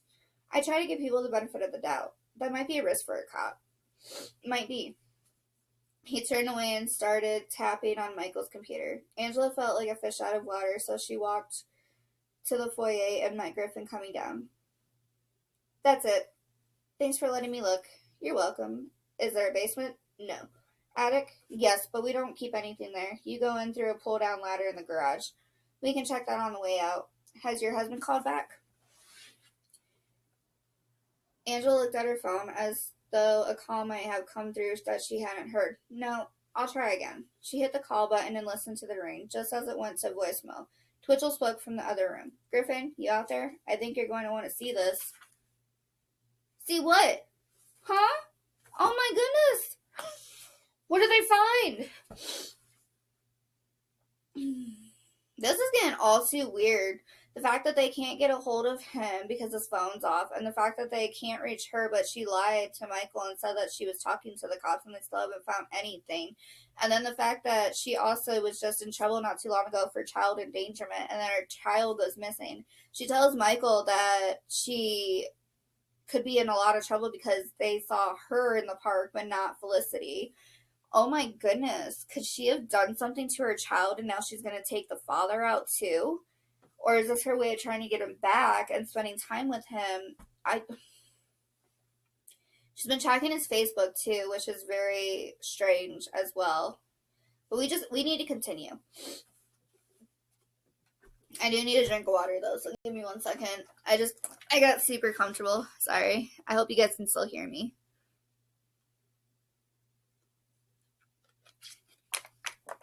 But we almost got to cut this short though because I'm running out of space. We're at 1:27 and I'm just not gonna edit this. There's really not much to edit. I mean, yeah, I screw up a couple words and stuff, but whatever. Alright, so we're gonna get back to it. Chapter 14. 9:32 p.m. Michael's phone rang again and again. He ignored it. He saw Angela's name coming up on the car's display, and it took a fair amount of discipline and control not to answer. But he had no desire to hold a conversation with his wife while Erica sat in the car next to him. He thought it was enough to keep an eye on Erica, who had smoked what seemed like half a pack of cigarettes on their ride toward Trudeo, lighting a new one as soon as the previous one was finished, and Michael noticed the way she kept her jacket clutched tight to her body. It started to slide off her lap once, and she made a frantic lunge, grabbing it and then pulling it back against her. Michael decided to call Angela when they reached their destination, and he promised to stick to the plan. One stop, an hour there and an hour back, and then he'd let Erica go on and do whatever she wanted to do. We're close, right? He asked. Half a mile, she said, looking at her phone, scrolling through with the hand that held the cigarette. Turn left here. They entered a middle-class neighborhood, a post-war subdivision that, even in the disappearing light, looked good. Mostly ranches, the lawns well-maintained, the homes lighted and bright. They passed a group of kids running through a yard, their squeals coming through Erica's open window, their bodies indistinct blurs in the fading light. Michael stole a glance at her and thought he saw a look cross her face as though she'd felt a twinge of pain. They'd lived in Trudale together the year they were married. Michael worked for a startup, gaining experience before the expected move to his dad's company. He'd been to a party in that neighborhood once, a holiday theme thrown by some business acquaintance. He and Erica went together, she in a red dress, he in a jacket and tie. To the outside world, they must have appeared to be the perfect young couple, happy and in love, just starting their lives together. Left again, she said, her voice lower. She pointed outside. That party we went to was down that street. I don't even remember that guy's name. I don't either. Or race by tribe, I guess. What does Felicity like to do? You know, for fun. What is she interested in? She loves the dog. She's into music and singing. That's how she got to know this teacher so well. He runs a children's choir in the summer through the school. He heard her sing once at an audition and he really recruited her to join. She loves it. Good. When she started getting into the singing, I thought of Lynn. Maybe she got that ability from her. I know she didn't get it from, but Michael stopped himself before he said, I know she didn't get it from me. He refused to give the impression he thought who was Felicity's father, and he was trying not to be cold, given how much pain Erica must have been in. How is she? Lynn. She's good. She had a rough time when the band broke up, and then she had cervical cancer right after that. She did? Yeah, it was scary as hell, and then my dad dropped dead last year, but she's coming up on 5 years cancer-free. Good, I'm glad to hear that. After a moment, she said, It's weird to know people so well and then have them fall out of your life completely. Your parents weren't that crazy about me, but Lynn was always nice. Maybe we shared some kind of rebellious kinship. Clearly. And she lives in Cottonsville, too? Not LA or even Nashville? Her home is in Cottonsville. But both of you are there. That's unexpected. Michael didn't bite. She's happy there. Okay. I don't want to talk about the past either. Right now, I'm more interested in finding Felicity than anything else. We can worry about the rest later. The house is on the right. That one. Michael eased the car to a stop in front of a modest ranch-style house. The porch light revealed 2 flower boxes anchored to the wrought iron railing and an American flag hung limply next to the door. From behind the large front window, soft light glowed, and Michael thought he saw the flickering images of a TV screen. It looked like someone was home. Does this guy live alone? And what's his name again? Wayne Tolliver, and he lives alone. And you don't want to just ask the cops to come by and talk to him again? Erica threw her latest cigarette out the window and into the man's yard. She pushed the door open, pulling the coat along with her. Let's go. Michael went out on his side, hustling to keep up with Erica as she moved across the lawn. Above, the stars were appearing, tiny pinpricks of light, and a low moon rose behind the jagged roofline of the houses.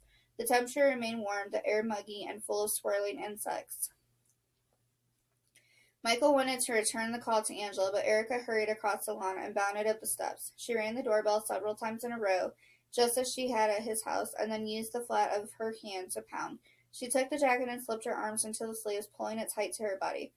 Hold on, Michael said. But he watched the door come open, revealing the figure of a slender, middle-aged man, blinking in the face of an intrusion on his peaceful night at home. Before Michael could reach her or stop her, Erica reached out with her right hand and shoved the man back, sending him tumbling into his house and out of Michael's line of sight, and Erica went through the door after him, her other hand, the one that hadn't done the shoving, sliding toward the pocket of her coat.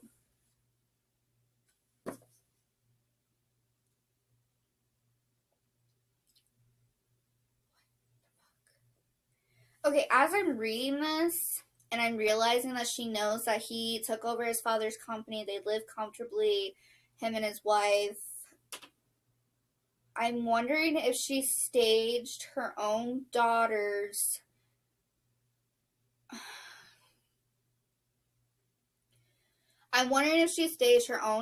kidnapping or being taken or going missing, and she has like a drug lord boyfriend or something, because she's got a lot of nice things, but you don't hear her talking about a great paying job. She's got an iPhone, she had new shoes, she looked good. I mean, something just does not feel right about Erica at all. I feel like she's in so much trouble. She owes somebody money, and she's gonna use Michael because she knows Michael comes from a home of money. like loads of money. He's loaded, basically. He can afford all of this great stuff because he owns his dad's home health company.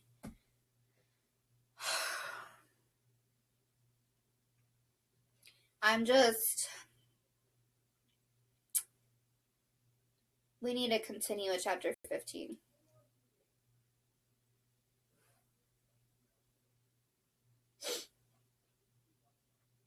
This is the last chapter of the night, and I really don't want to stop. But we're going to go ahead, and obviously we know in the pocket of her coat she must have a gun or a knife or something that she's going to hurt this dude with. This Wayne Tolliver dude. That's the music teacher supposedly for her daughter. So let's just go on. Chapter 15.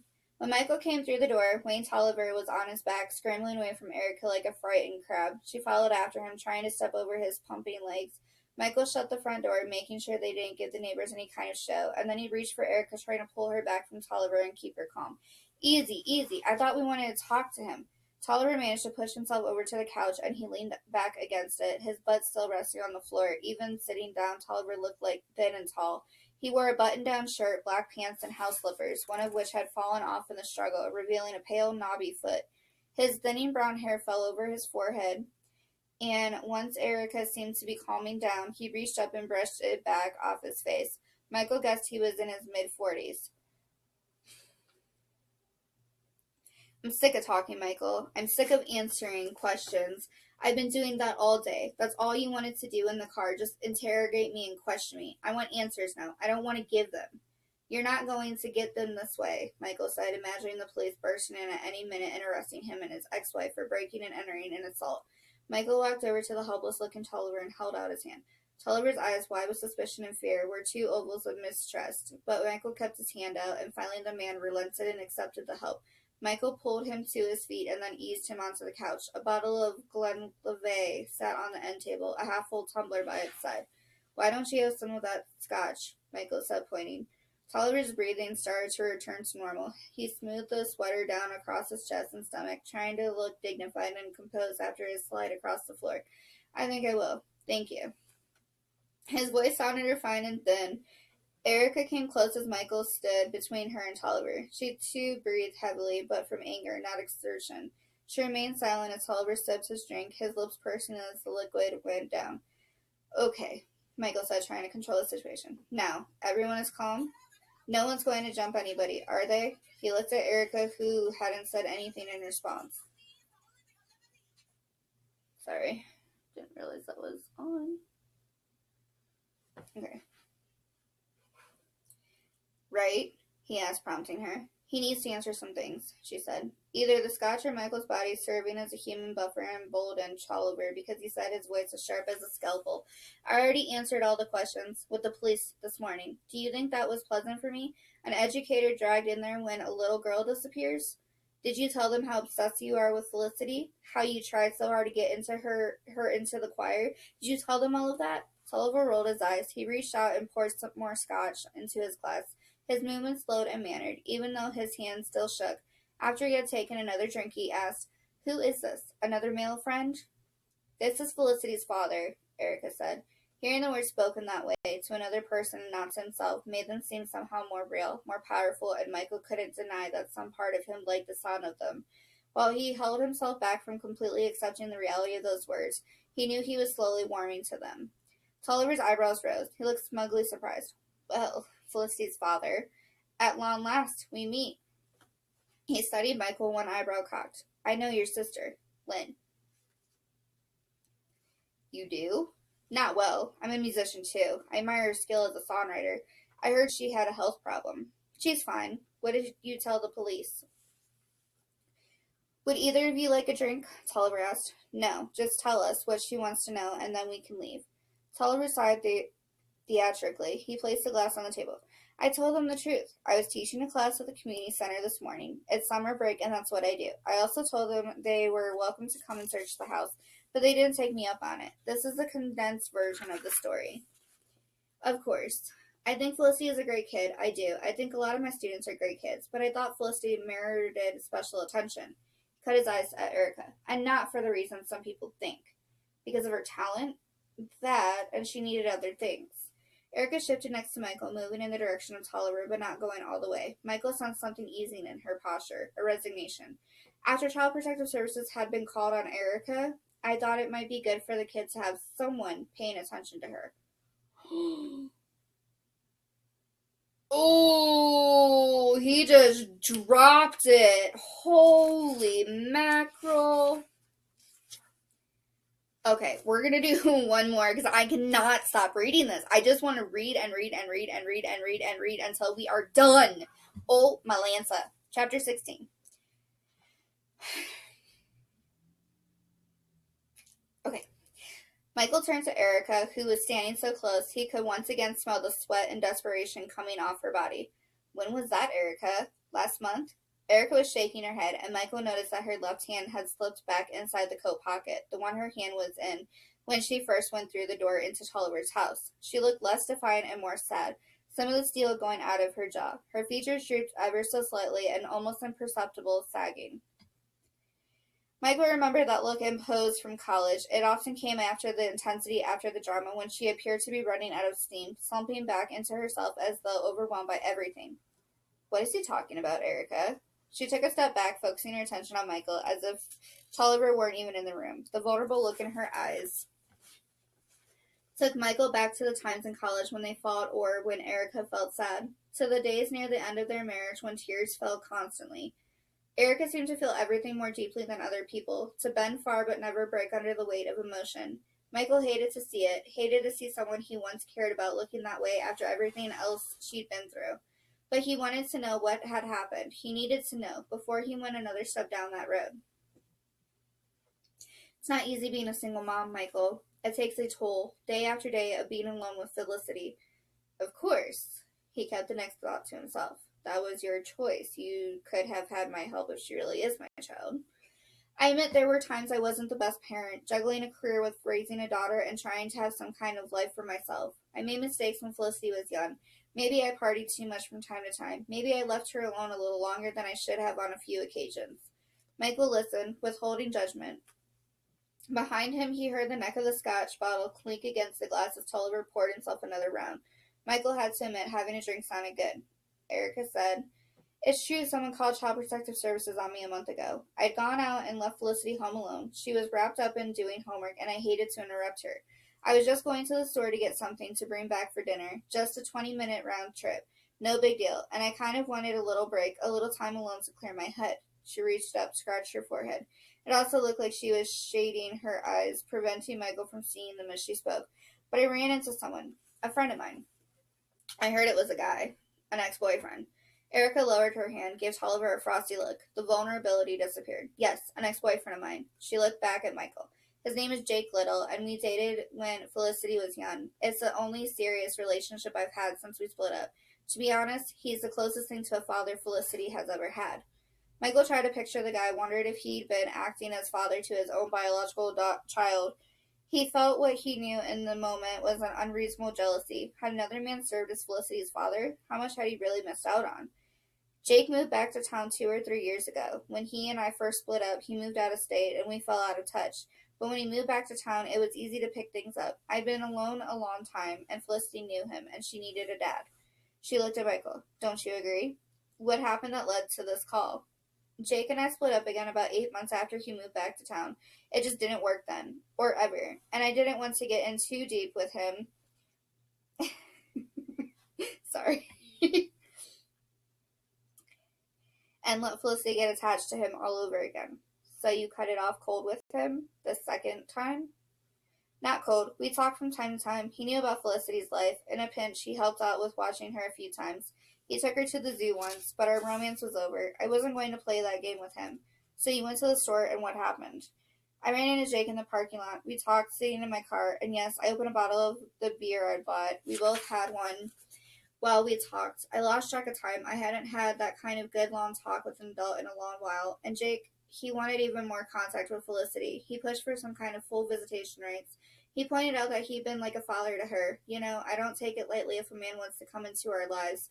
It can jerk a kid around if she never knows who her mom is bringing home. I wouldn't do that to her." "What else did this Jake guy want? To date you again?" "Possibly. It's complicated, Michael. Like I said, I had to be careful. Let's just say Jake got pushy. He made me feel uncomfortable because he wouldn't stop trying to have some kind of contact with Felicity. Something regular and weekly. It scared me. It's been Felicity and me for a long time. I don't want that balance upset. I don't need a man to step in, so I had to cut him off and out of our lives. It was the best thing. Did he hurt you? No, it's fine. Back to that night. Erica glared at him before she said, "When I realized how much time had passed, 90 minutes or so, I rushed home. Felicity was fine. She was doing homework with the dog next to her, just like when I left her. But one of the neighbors had seen me leave and figured out Felicity was home alone. They called the cops. I still don't even know who. So what's the problem?" "The problem is she's not telling the truth," Tolliver said, standing up from the couch. "You were gone over 2 hours, and you stumbled into the house. You drove that way, and you left your daughter alone." "How do you know?" Michael asked, turning away from Erica. "Because everyone in town knew," he said, approaching them. "I work at the school. We hear about what happens when the social workers get called out to a home." "Did they press charges?" Michael asked, still facing Tolliver. "He's lying," Erica said, causing Michael to turn around. "That's some bullshit rumor that went around the school. The cops asked me a lot of questions. They asked Felicity a lot of questions. But in the end, they decided no abuse or neglect had taken place.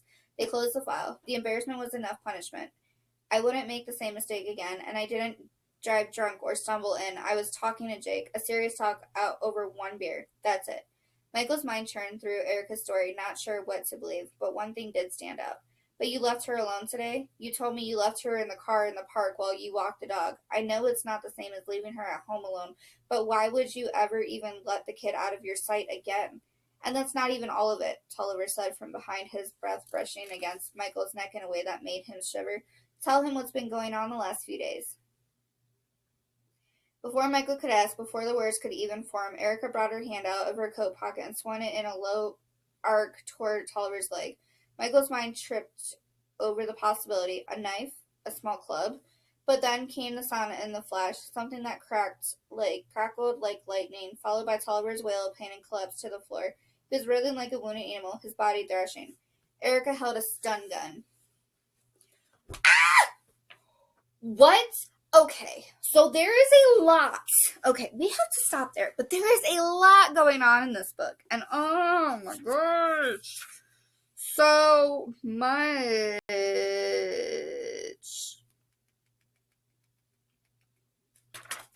Alright, I know we said we were going to stop at chapter 15, and then we went to chapter 16. Let's go to chapter 17 and then call it quits. I promise, okay? I'm so sorry. I'm pretty sure you guys are loving this, though.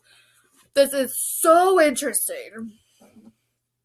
And for some reason, like, my throat's starting to feel a lot better. I wonder if it's the tea, the honey in the tea. Alright, but we gotta be quick. Alright, chapter 17.